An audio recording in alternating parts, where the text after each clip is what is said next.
John, welcome.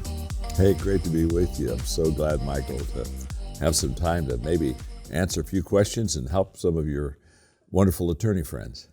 Thank you. So I'm curious, how did this whole journey begin for you? When I was in my 20s, I heard Zig Ziglar talk about adding value to people, and basically he said, if you'll help people get what they want, you'll get everything that you want and need in life. And to be honest with you, Michael, up until that point, I had it kind of backwards.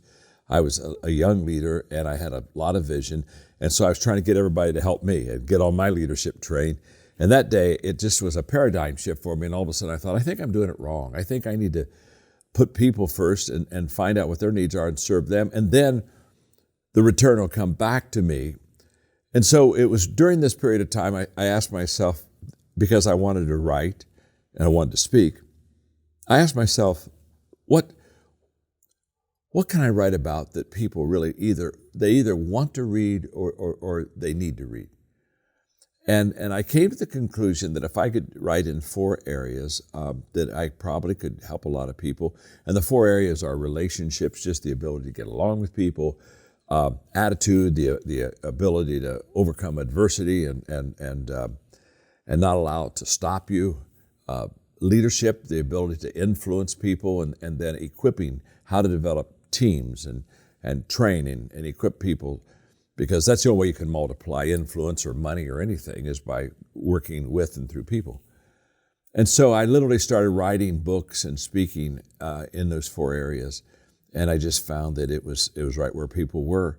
And so I tell people all the time that when you have a dream, you've got to ask yourself, I mean, the dream kind of always starts, the vision always starts with me and what I'd like to do, but I've really got to go beyond that and kind of mature myself and ask myself, is what I want to do, is that what people need? And is that what people want? And I've seen a lot of people who not do very well because they had a dream, but it was serving themselves and it really wasn't putting the people first. And so I took those 4 kind of, I just went down that stream of writing and speaking and took those 4 subjects.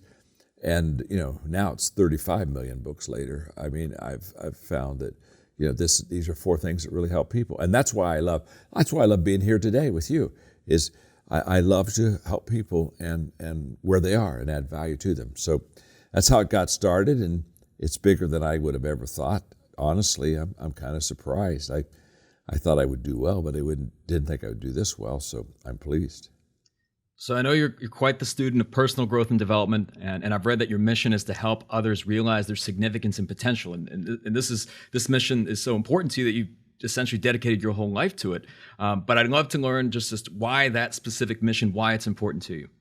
Well, it's important to me. Well, first of all, I think it's a calling for me, not a career. I was with Steve Harvey the other day. We were doing a digital product on how to communicate, effective communication. So he's a friend, and we were in the studio all day, and we were basically talking about what are the keys of great communication. And during the afternoon filming, Steve looked at me and said, John, he said, a career is what you get paid for. He said, but a calling is what you were made for. And as soon as he said that, I thought, what I do is a calling. I was made for this. And the reason that I love what I do so much is because it really helps people. It really adds value to them. It's not complicated. I would only teach what a person could really not only learn, but could apply to their life. I wouldn't want to frustrate anybody. So I've made it a real discipline in my life to take the principles that I know and that I've practiced and I teach and simplify them so that people can understand them, but even more importantly than understand them, that they can go do something about it. So now I'm 74 and I'm just loving what I do. And so people are asking me all the time, John, when are you going to retire? And I said, well, I'm not. And they can't figure that out. Well, why aren't you going to retire? And it's because I love what I do. But I had a person the other day, Michael, say to me that when you're retired, you get to do what you want to do when you want to do it. And as soon as they said that to me, I said, well, then I'm retired. I'm retired right now. I'm doing right now with you and all of our attorney friends. I'm doing what I want to do with people I want to do it with. And so I don't even feel like I worked, I'll be honest with you. I just, somebody said, are you a workaholic? I said, no, I'm a workaholic. I just love what I do. So I don't think there's much holic to it. It's just a lot of frolic. But I help people And that's what keeps me in the game, helping people. And I know we're going to talk a lot about leadership today, but I know you hinted at this earlier. But how do you define leadership? Well, I define leadership as influence, nothing more, nothing less. Too many people think leadership is a noun, and it's not. It's a verb. And too many people think leadership is a title or a position or where you have your office, and it's really none of those. And so I think leadership is influence. And the way to gain influence with people is to intentionally add value to them. So, and I think that anyone can learn how to lead. I don't think everybody has the same leadership capacity, but I think everybody can learn how to influence people and how to add value to people that gives them more influence. And so I teach leadership basically as something that helps you to influence other people and add value to them on a daily basis. And when we talk about leaders, I mean, what are some of the key differences that you've seen between effective and ineffective leaders? Well, there are a lot of differences. In fact, I have an expression: everything rises and falls on leadership. And that's the question you just asked me right there, Michael. What's the difference between those who make leadership rise for people and then those who, it kind of crashes with people? And there are several things, and we don't have time for all of them, but I would start with the main thing. And I think the main thing is the motive of a leader. I think there's a very thin line between motivation and manipulation of people. And motivation is always right, and manipulation is never right. When I motivate people, leaders motivate people, they move people. And motivation is moving people for mutual advantage, where manipulation is moving people for my personal advantage. And I think the challenge, Michael, with leaders is that I think we usually start off kind of pure, but as we're successful, we build our business and we increase our clients and make a lot more money. I think all of a sudden we began to take leadership and almost began to turn it to it's about me and it's about you helping me and you serving me and you making me better. And I think the moment that leadership begins to be for me instead of for you, that's when I start manipulating you, and that's moving people for personal advantage, and of course that's always wrong. So I think there are a lot of differences between good leaders and not good leaders, but I think the big difference is why do you want to lead? So when I have people say, because they know I do leadership, they say I want to be a leader. I always say, well, I'm glad to hear that, but then I say why? Why do you want to be a leader? And if it's for the reward of leadership and the perks of leadership, there's going to be problems. If it's for the responsibility of really helping and making a difference, then you're going to probably be good. But that's a big difference. Just the motive of why do I lead? That's for sure. And let me ask you, just when it comes to leadership, where do you feel most CEOs and leaders go wrong? Like what are some of the biggest leadership mistakes? Because I deal in the corporate world, ego. I think that when a CEO takes over an organization, instead of building on what worked in the previous organization, they want to put their own stamp on it. They want to basically say, well, now it's mine. And I've watched a lot of wonderful companies that had really terrific CEOs who left the scene. And a new person, instead of coming in and integrating what was already working, they had to kind of establish, this is my program and this is what I'm bringing and this is going to be different and the last wasn't that good. And I think that's a big mistake. I do a lot of work in Latin America, and one of the challenges of government in Latin America is they change government all the time. And so just about the time, if you were good, you were starting to make headway, you're out and somebody else is in. And I think leadership best is leadership that is, think of it as a relay race where the baton is handed off, where the person who gets the baton really can run that race really well. And I think leadership is all about legacy. It's all about succession. And I just think that when the ego gets involved, all of a sudden, all the good things, all the good possibilities for the organization are almost always lost. And it's almost, not always, but almost always, it's an ego issue. And what do you find, are some of the critical differences or even distinctions between the way most entrepreneurs and leaders spend their time and then those the like of Jeff Bezos or Richard Branson, Elon Musk, just anyone who's at the top of their game? Here's how I explain it. To do well in business, you need to be in the top 20%. Jack Welch was a good friend of mine who was CEO for General Electric for several years. His phrase was, you need to learn how to get out of the people pile. And because there's a whole pile of people in an organization, how do you distinguish yourself and separate yourself from the rest of them? And so I tell business people all the time, as I would share with our attorney friends today, if you really want to be successful, you really need to be in the top 20%, and life gets pretty good at that. But the difference between the top 20% and the top 2%, and when you start talking about the Jeff Bezos and that caliber of leader, is that when you get into the top 2%, three things happen to get you there. And let's not mistake one of them. It's very obvious, but isn't talked a lot about, and that's just good talent. Gifted, talented people. I mean, if I'm a coach of a track team and we're getting ready for the high jump event, I don't need 7 people on my track team that can jump 1 foot. I need one person that can jump 7 feet. It's, and 7-foot jump is a talent deal. You've got, so I think sometimes we really just kind of don't really face the fact that to get in that top 2%, I think you have to have some talent and giftedness. And that's one. I think secondly is a real sense of humility. Humility makes us teachable. And life is all about learning new things, leaving things to go to things, and growing.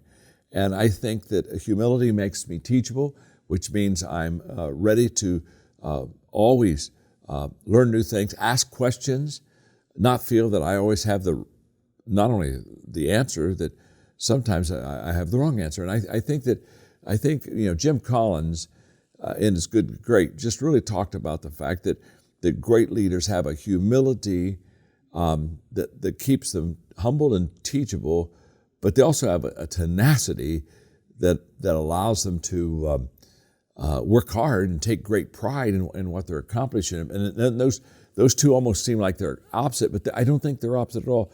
I think humility is essential in a good leader's life, because life keeps changing and only those who keep learning are going to be able to stay with it. Right now, Harvard Business Review said last year that the average shelf life of a bachelor's degree when you graduate from college is only 5 years. So 5 years out of college, honestly, anything you probably learned there, you're never going to apply in your business. Well, then, how do I keep growing and sustaining my business? Well, have a teachable spirit. Which brings me to the third part. You got to have some talent. You have to have a humility that's teachable. And then thirdly, it's without any question, you have to intentionally grow and develop yourself. I had a mentor when I was in my 20s who asked me if I had a personal growth plan, and I did not. And he made a statement that just changed my life. He said, "John, growth's not automatic. You don't automatically get better. If you're going to get better, you're going to have to be intentional. You're going to have to develop a growth plan." And I never had a growth plan. I never even entered my mind to have a growth plan. But then I said, okay, I'm going to develop one for myself. And that almost, not quite, but almost 50 years ago, I started that. And today I'm expanding, growing. My capacity to grow is bigger than it's ever been before. And honestly, it's because I keep growing. So I develop my own growth capacity. It's just like a person goes to the gym and they increase their physical capacity. Well, when you're intentional in your growth, my growth capacity is off the charts. And I can consume a lot and learn a lot. But it's because I've increased it because I've been intentional. So, intentional personal growth, a humility that makes us teachable, and talent. I think that's what gets us in the top 2%. And John, when you say talent, what do you mean by that? Is it like a specific characteristic? Is it intelligence? Is the ability to go long hours without eating or sleeping? Like how would you define that? Well, I wrote a book. What would it be, 3 years ago now, Michael, called No Limits. And in that book, and it's a book on how to reach potential, how to reach your capacity. Think about it. Every time you hire a new person, one of the questions you ask is, what's their potential? I see them where they are, but 3 years, 5 years from now, where are they going to be? And so I wrote this book because I had never read a book on potential. I mean, we talk about reaching our potential, helping our people reach their potential, but I never read a potential book. And so when I wrote No Limits, I came up with 3 things that I think is very, very helpful. And that is, the first section of the book talks about awareness. And really what I talk about in the first part is the fact that you can't fix yourself or improve yourself if you're unaware of what the issue is. You can't fix what you don't see or know. And we all have blind spots, and we all have areas that we're not aware of. So when somebody tells me that when they come up and say, I'm quite self-aware, I always smile and I think to myself, no, you're not.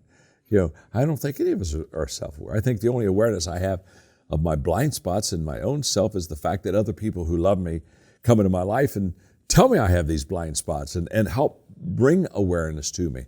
So, but that's one part, I think, of reaching potential is awareness. And then I think the second part is talent. When you were asking me, how do I know what talent is? I mean, we could be talking about ability, natural gifts. When I'm talking about, we're talking about your strengths.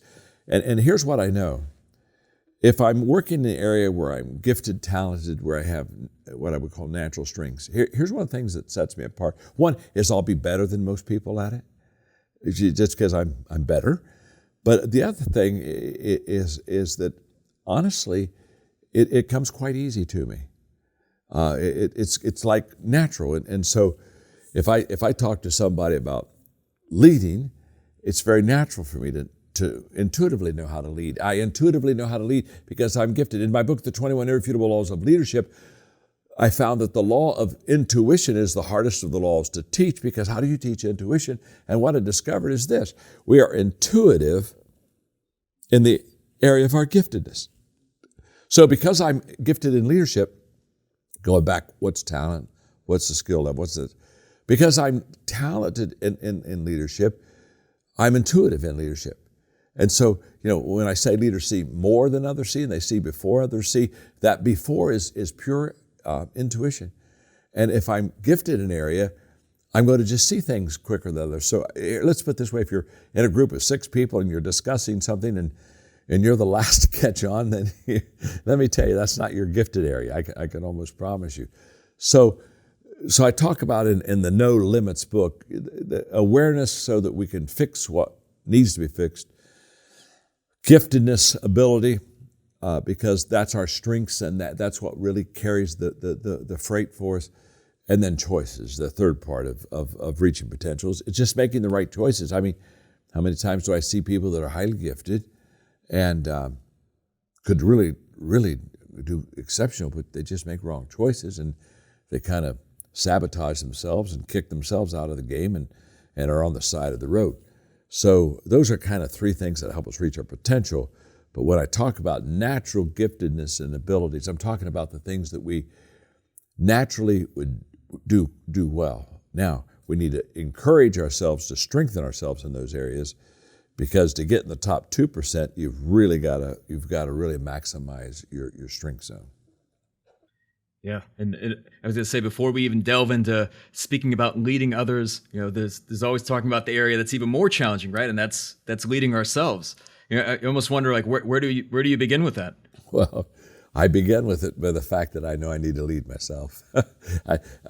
When people ask me what my greatest leadership challenge is, I always tell them, Michael, my greatest leadership challenge is leading others, it's leading myself, not leading others. I mean, it's easier for me to tell you what to do than for me to do it myself. And so, people follow example. People do what people see.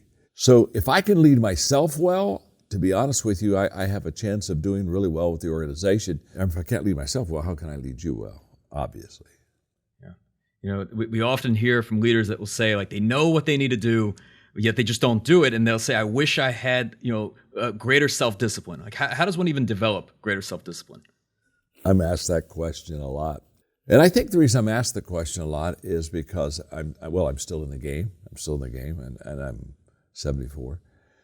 And people know that I get up every morning about 5, 5:30 at the latest, and put my bathrobe on, go to my home office, and get out my legal pad. I literally write with a 4-color pen still, and I start writing. And so people say, well, and I write maybe till 11:30 in late morning. And people say, well, you must be incredibly disciplined to get up every morning at 5 or 5:30. And I say, well, not really. I don't think so. I think the word I would use instead of discipline is anticipation. The reason I am so excited about working is because I anticipate I'm going to help people. And I think that when it starts to become business as usual, when we begin to have an attitude, been there, done that, when we begin to lose the joy of the journey, our whole leadership begins to dull, and we lose our effectiveness, and we don't want that to happen. So I think anticipation is just for me, that's where the energy comes from. That's where the second mile excellence comes from that you do. It all comes from the fact that I think I'm going to really help people. And if a person feels that, they really help people. And if they don't feel that, I think that they fail. I was playing golf with a pro golfer recently, and I had a couple of amateurs like me with them.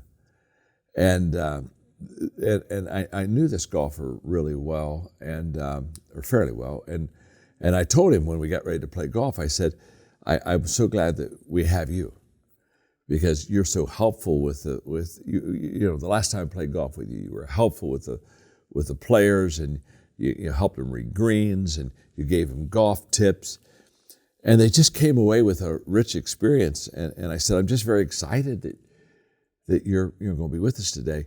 And I kid you not, for those 18 holes, I mean, he was so helpful, and he was. But I created an environment of anticipation for him of what could be, and he saw himself in that picture, and it became a reality. So speaking of anticipation, how do you do that for yourself, right? Because I imagine that, at a certain point for many business owners, that anticipation has become dread, right? They would love to be excited, they would love to anticipate, but maybe they come into the office and they don't know if their team's going to be accountable. They know they're going to be putting out fires. They're just dealing with a slew of issues, and, they want to be excited, and yet, they don't see the matrix quite yet. Well, I think it happens often, and I'm so glad you asked the question. But let me just say this: I've never seen anybody who succeeded by coming in the office and thinking negatively, and I've never known anybody to succeed saying, "Oh, I'm going to hate being with my team today," and "Oh my gosh, and I've got 3 meetings I don't want to be in." There's no energy there. There's no energy allowed. In fact, sometimes when I have a meeting with half a dozen people, one of the things I'll ask them is, before we start the meeting, I'll say, "What's your energy level today?" And from a 1 to a 10, talk to me. And they may say, "Well, it's a 6 or a 5." Well, that's good. That's average.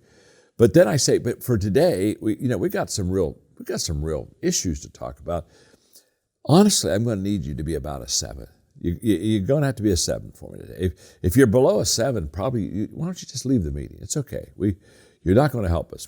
I got to have 7s, 8s, and 9s today in the meeting. And what am I doing? I'm setting the table as a leader, and I'm setting the environment as a leader for them to know how to respond to me. So when we come to the office and we're not anticipating something good, the first thing I would do is I'd say, "Don't go in the office. Let me talk to you. Why is it so bad? Why don't you anticipate? Why is it that you feel that today's going to be a boring drudgery day?" I mean, let's talk about it. And almost always, it's the person. You almost, if you fix the leader, you fix the organization. And if you don't fix the leader, you don't fix the organization. Everything again rises and falls on leadership. So there's no energy in going into the office and feeling like it's oh, here we go again, one more time, been there. Hey, or boredom. Who wants to follow a boring leader? Been there, done that. Okay, let's go. I mean, people migrate to people who love them and who love what they do. And when you love your people and you love what you do, now all of a sudden you create a bar. I mean, again, are there 7s in the room today, or is your energy level 3 or 4? You want to keep that energy level high, and you keep that energy level high by by going in yourself and having high expectations for what you're going to accomplish. So you suggest calling it out, right? So that you wouldn't suggest going in and you being positive, but also calling it out in others if you feel the energy is not quite right. No, I think you want to call out everybody, including yourself. And that's why I like, before you ever get into discussion, just ask everybody what their energy level is, and if somebody says, well, I'm a 5, you might say, okay, well, we need a 7 really. But, stay in the room. It's okay. Stay in the room. If sometime during the meeting you get that energy up a couple notches, get in the game with us. Get in the game, because sometimes they'll get in there and all of a sudden they'll see the possibilities and maybe the energy level can come up. But I think you do it on the front end. And the reason I think you do it on the front end is I think that most people's energy level is based on where they are, not where they need to be. And I think what a leader does is a leader creates a platform and a mindset and an environment, not from where they are, but where they need to be. So if I say I need a 7 out of 10 for energy for this meeting today, the first thing I do is I create an entire environment of saying, this is going to be a little bit harder work than what we normally do. We're going to have to participate a little bit more than what we normally do. And I think that set it. Here's the point. This is a good leadership point. Setting expectations create anticipation. And so when I go in and I set the expectations the way that I want it to do, now I'm basically giving people the privilege to anticipate on a level that they're going to be able to pull it off. And when it comes to leading others, I mean, what have been some of the most effective ways you found to drive positive behavioral change, whether it's fostering greater accountability or even developing leadership in others? Well, I think it starts with me, first of all. People do what people see. The law, in the 21 laws of leadership, the law of magnetism, we attract who we are, not who we want. And so it begins with me.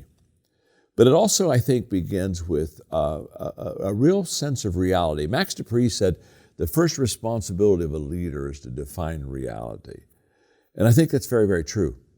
And so, for example, the reality that I like to set with people is the fact that life is difficult, business is difficult. What I do is I'll put my arm up like this, and basically I share with people, everything worthwhile is uphill. Everything worth. I mean, if you've got a great relationship with somebody, it was uphill. You had to work at it. I mean, if you're building a business, I mean, look what you're doing at CRISP right now. You're just building a new facility, and it's all uphill. Did you come in one day when you're planning and dreaming and paying and doing all that stuff and saying, man, it's just easier than I ever thought it was going to be? And gosh, we thought it would be 3 months. It's only going to be a month. It's so much quicker. And wow, I don't even think I'm going to have to work next week. I think it's just going to happen over there. That's ridiculous. That's, everything worthwhile is uphill. And I think with people, what we do is we talk about upfront expectations. And upfront expectations means when we hire people, Michael, I mean, they're all excited. They're getting hired. I mean, it's like a banner day. We're going to go home and celebrate. I just got a job, and I'm excited about where I'm going to work and who I'm going to work with and what we're going to go do. Now, so there's an excitement level there, and it's right then that we need to tell our people we need to have what I call upfront expectations. And upfront expectations, basically, Michael, if you were coming on the team and you were excited because you just got hired and you're ready to start maybe next Monday in your new job and it's going to be wonderful, I look at you right now, not a month or two out. I look at you right now and say, now let's have some upfront expectations. And one of the upfront expectations we're going to have, Michael, is we're going to have some tough conversations. I want you to know that right now.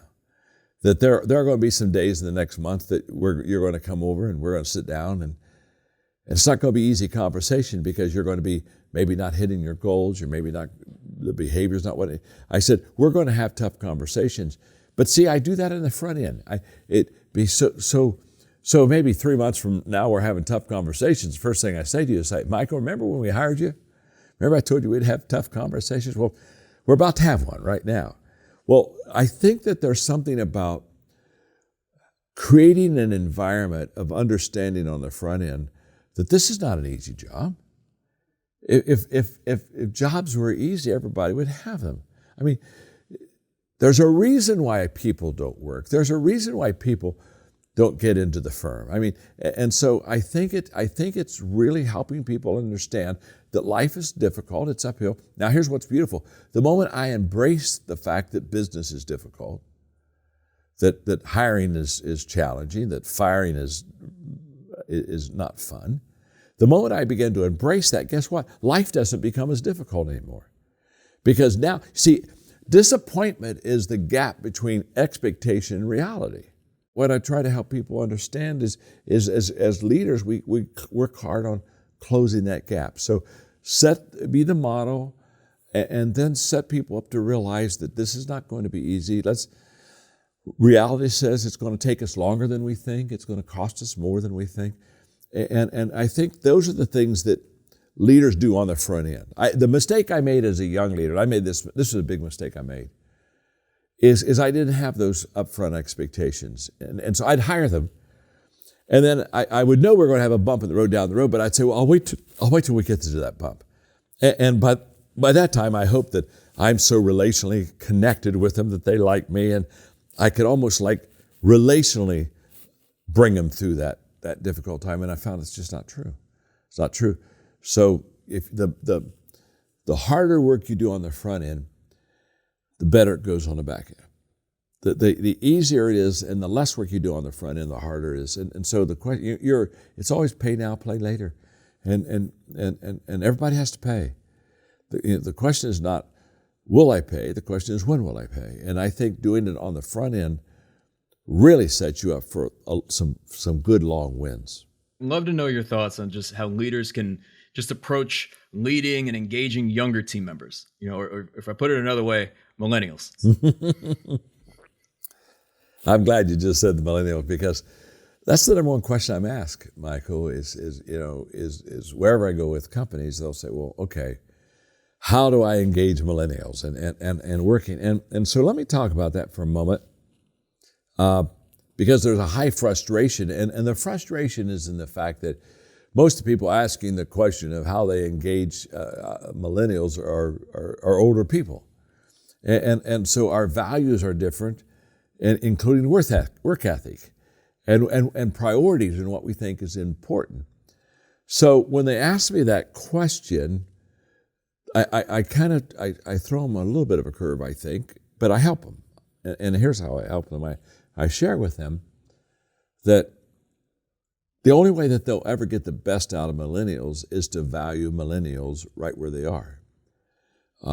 In other words, it's not like I'm going to change you and I'm going to value you. I'm going to value you where you are. And their work ethic is different, and so their priorities are different, but they have a lot to offer. And so what I teach about leadership is you have to find people before you can lead people. Too often we don't want to find them, we want to lead them. And here's one of the characteristics that I value you. If I value you, I'll take time to find you. I won't say, oh, well, look, you're part of the company now, go to your desk, let's get going. No, if I truly value you, I'll find you. Now, when I find you, then I can lead you, and I can lead you very well. And so I tell them, you got to go find the millennials. In other words, if I have a group of millennials, which we do in our companies, we have 7 of them, but I sit around the table with them and say, okay, we're family, we're going to work together, we want to make a difference together. So tell me, what are your values? Give me your number one value. And you go around the room and you find out what those are. And then you basically say to them, now what I'm going to try to do is I'm going to try to lead you, not based on where I am, but I'm going to lead you based on that value you have. And I mean, for example, millennials, one of the things I love about millennials is they want purpose in life. And they just don't want to work to work. They want to have a meaningful, purposeful life. Well, once I find that as a value in a millennial, then I say, okay, let's talk about your job. What is it that when you do it, you find purpose and meaning in that job? And what you do is you ask questions. If you ask enough questions as a leader, the people on your team will give you the answers you need to know. And the moment that the problem with leaders is so many of us, Michael, we lead by assumption. And we assume that they're this way, and we assume that they know this, and it's a big miss. Assumption is the mother of all leadership mess ups. I mean, it's a mess up. If I don't know you and I assume I'm going to miss you all the time, because you see, managers lead everybody the same, but leaders lead everybody differently. And you don't get the best out of people by leading everybody the same. And I wrote a book a couple of years ago, and it's called The Leader's Greatest Return. And it's about developing other leaders, is what it's all about. And in the process of the leader's greatest return and developing other leaders, I have a whole chapter on how do you find people. And you find people by asking what motivates them.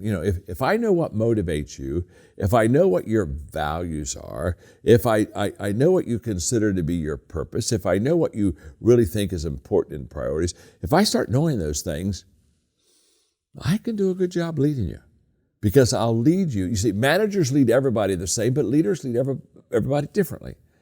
And so to lead well, to help people get to the next level, you really have to know them and find them and ask questions. And it's in that asking questions that you honestly give me an hour with you and asking questions to you, and you'll be basically telling me how to lead you.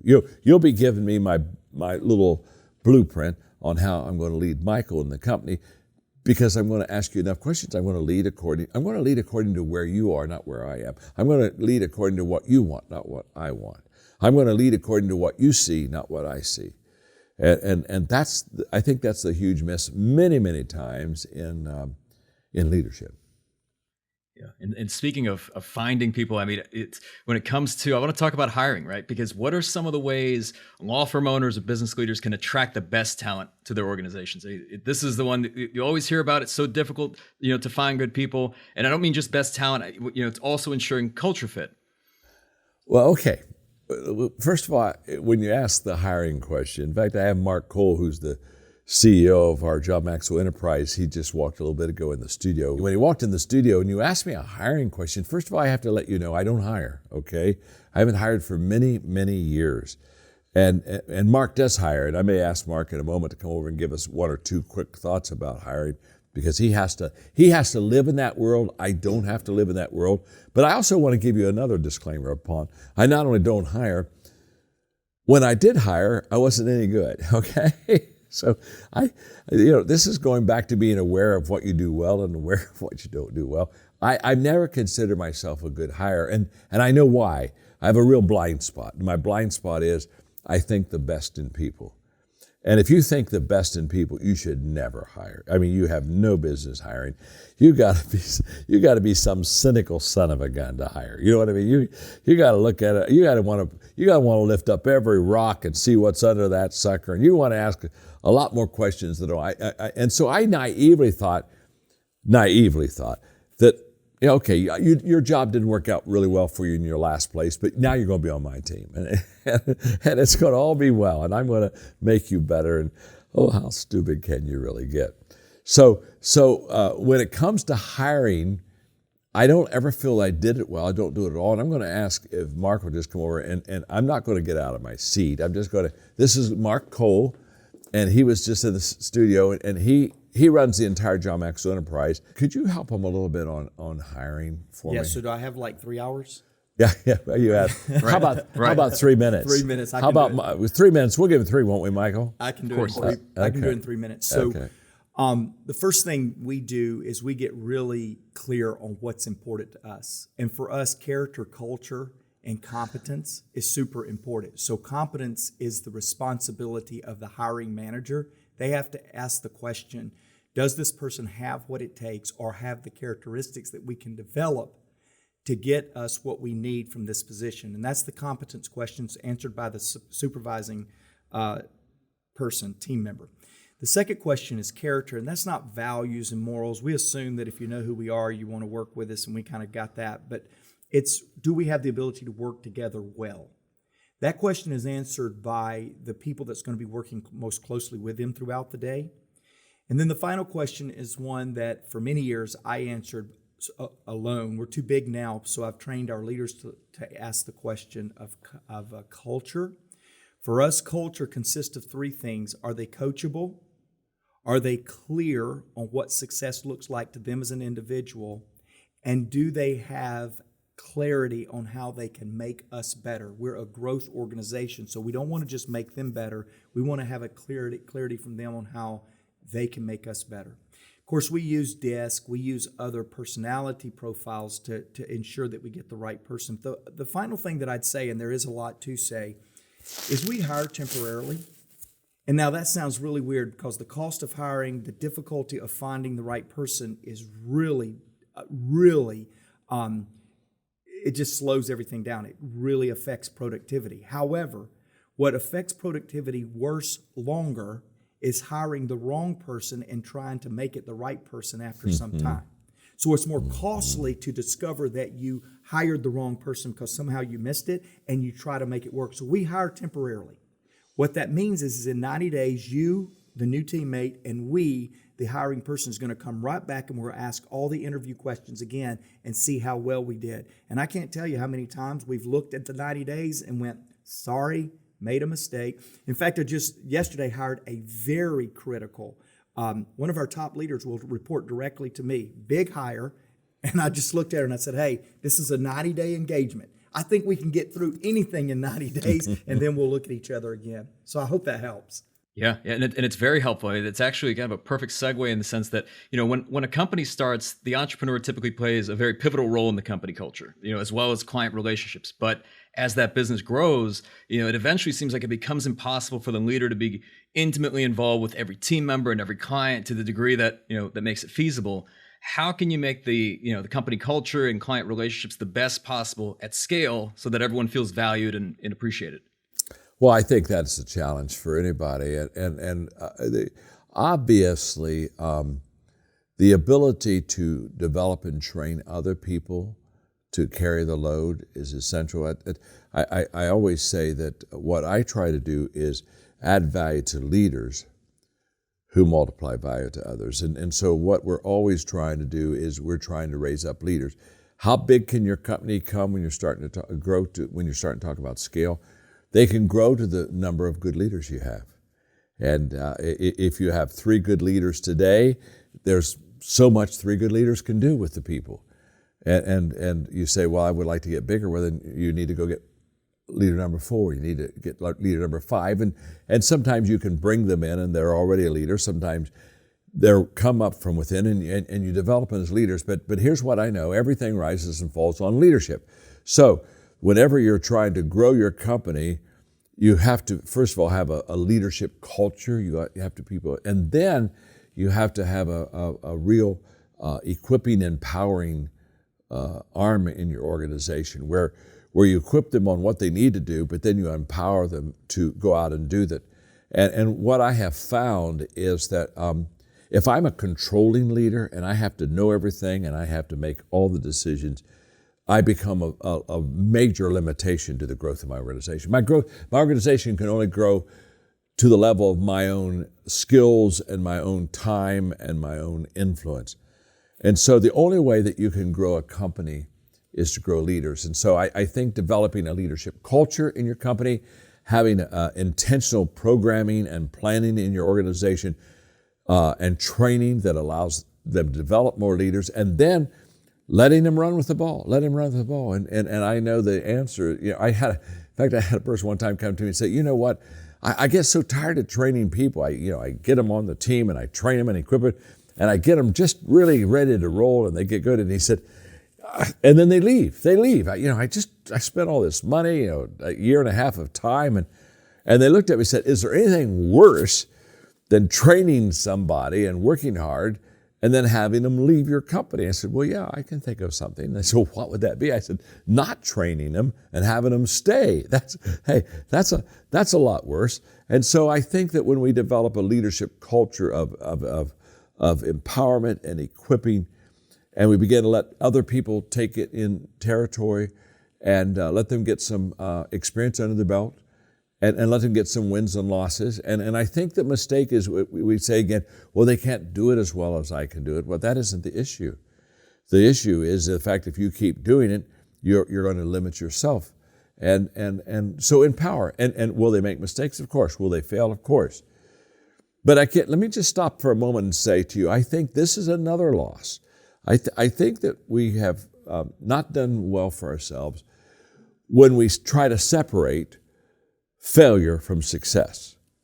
And it's kind of like success is over here, and we want to be successful, but boy, you don't go there. You don't want to fail. So we really talk about success, and we don't talk about failure, and we just kind of separate them. And that's not realistic. Failure and success should never be separated. They should always be together. And so when I work with people and equipping and empowering people, I share with them, I say, now let me explain something to you. You're going to have some mess ups here. You are. And it's going to be okay, because the value of messing up is that you become aware and you learn and you change. And so it's okay. It's okay.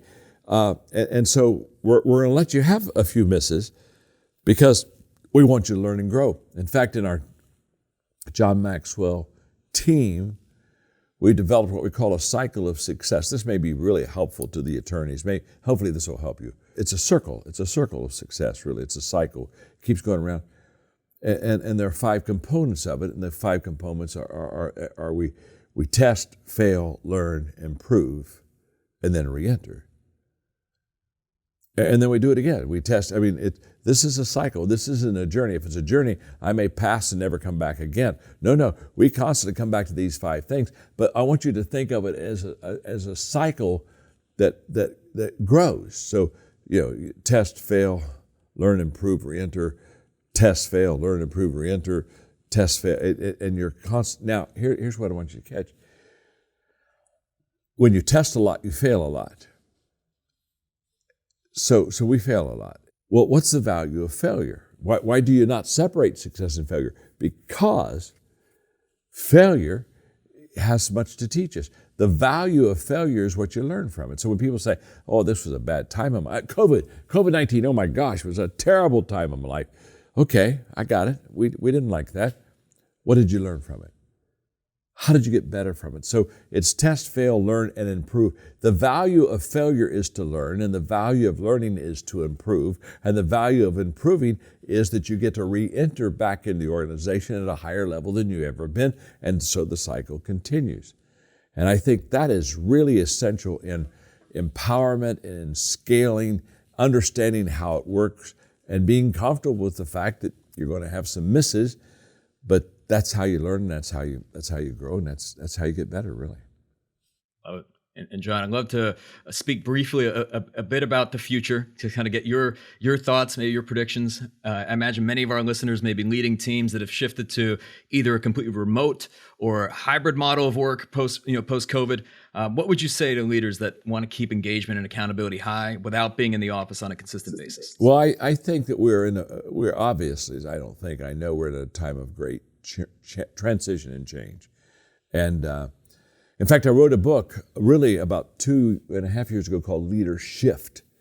And it's all about being agile and moving quickly. And that book has become huge. Leadership has become huge in COVID. I didn't write it during COVID. In fact, didn't know COVID was coming, but it's a timing issue.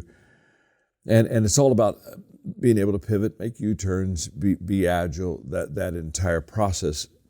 And one of the things that I talk about, because people are always asking, Michael, well, when's COVID going to be over? Well, who knows? You don't Google when's COVID going to get over and have somebody give you a definitive answer. Steve Jobs said, we don't connect the dots going forward, we only can connect the dots looking backward. And so when I look into the future, here's one of the first things I taught people is, you don't know far out all the changes that are going to happen, but be sure you do today real well. Today matters. And so, every day we're either preparing or repairing. I'm either preparing because I did yesterday well, and so I'm setting up tomorrow very well, or I'm repairing because I didn't do it well at all. So what I tell people is, I don't know how long we're going to have COVID. I don't know how long we're going to be virtual as we are now. There are things that have definitely changed. We will never go back to to the degree that we were without virtual. We now see the value of virtue, and it's going to help a lot of us. And we're realizing we don't have to send people on planes every time. We can have virtual meetings. And so it's never going to go back to the same, nor should it go back the same. And then honestly, if we do it right, we're going to get better because we don't go back the same. We've kind of gotten kicked out of our comfort zone. And I think that's a very healthy thing. But when people look at the future, I think that people are going to be much more flexible and adaptable, and I think that there's going to be people that will be able to work at home. There'll be people that won't. I don't think it's going to be either or. I think it's going to be both then. But here's what I know. The best way to set up tomorrow for success is to do today really well. And I say, don't reach out too far in the future trying to figure it out and miss the opportunities of right now, because when opportunity comes, it's too late to prepare. I wrote a book entitled Make Today Count, and the whole thesis of that was the fact that if we take care of today really well, honestly, tomorrow kind of takes care of itself. And so my advice is very simple. We'll continually be in a virtual world, although I think there'll be many people that'll come back because some have to, but we're social creatures. I mean, how much isolation are you going to have before you come back? But if I'm doing the right thing today and my values are good, there's a pretty good shot that when tomorrow comes, I'm going to know what to do then too. So have your behavior match your clarity, and don't try to go that far out. I don't think that works. And John, as we come to a close, I know you've said before that growth is the only guarantee that tomorrow is going to get better. And we use this term game changer, right? So we have a book by that name, a podcast, a conference. And I always like to ask everyone, what does being a game changer mean to you? Well, being a game changer means three things. First of all, it means getting in the game. I tell people all the time, you can't be a game changer sitting on the sidelines.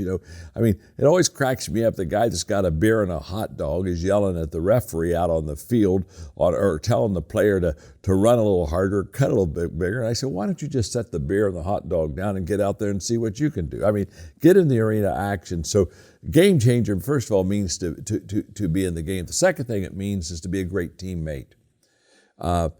Games aren't alone. The law of Mount Everest in my book on the 17 laws of teamwork. The law of Mount Everest says as the challenge escalates, the need for teamwork elevates. And during difficult time, the need for teamwork is even greater. So if you're a game changer, you really make people around you better. So the people on the team love you being out on the field with them because you're making them better. So a game changer means I go from passive to active, but now I go from active to intentional. I'm in the game. And the third thing it means is the fact that the game is bigger than me. It doesn't center around me. I came into this world, the game was already on. I'm going to leave the world, the game continues. It doesn't stop. I don't think that there's a finish line. I think that I live my life not saying there's a finish. In fact, if you put a finish line in your life, you put a self-imposed finish line, Michael, when you cross the finish line, you're finished. I mean, hello, what's wrong with that picture? And who wants to be finished before they really could be finished? So I don't think there's a finish line, and I came into the game when it was already on. I leave the game, it's still going to be on. And so I think it means a big picture, which means it's not about me, it's about others. And what I want to do is play the game so well that when I am no longer in the game is played better and stronger by other people. And that's all about legacy. And what I tell people all the time is you want to have legs for your legacy, and that's people. And so that's what a game changer means to me. You're making a difference over those three factors. Wonderful. That's like the mic drop. John, you must do this often. Very well spoken. Well, I've done it one other time in 1987. I do this every day of my life, my friend. This is who I am, this is what I do, and that's why I love what I do. I try to add value to people. So if I helped you, Michael, obviously if I helped the attorneys, my gosh, thank you for your work and what you do, and I respect and value so much. So if I helped everybody today, then I'm a happy guy.